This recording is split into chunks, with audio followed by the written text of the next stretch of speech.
महंगाई का तूफान लाने से हुकूमत छोड़ना बेहतर है। हुकूमत पे रहें या छोड़ दें। आवाम की खातिर हुकूमत छोड़ते हैं तो क्या 2/3 अक्सरियत दोगे? मरियम नवाज के कारकुनों से सवाल।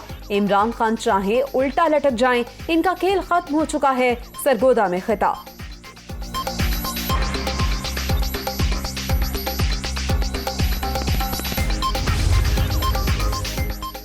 आर्मी चीफ का नौशहरा का दौरा। सिपा सालार की आर्टिलरी रेजिमेंट में सालाना कमांडिंग ऑफिसर्स कॉन्फ्रेंस में शिरकत। मुख्तलिफ तंसीबात का दौरा। और पाक फौज के नाम से चलने वाले जाली अकाउंट्स पकड़े गए। मेजर जनरल फैसल मुश्ताक और मेजर जनरल असगर के हैंडल से चलाए जाने वाले दोनों अकाउंट ब्लॉक।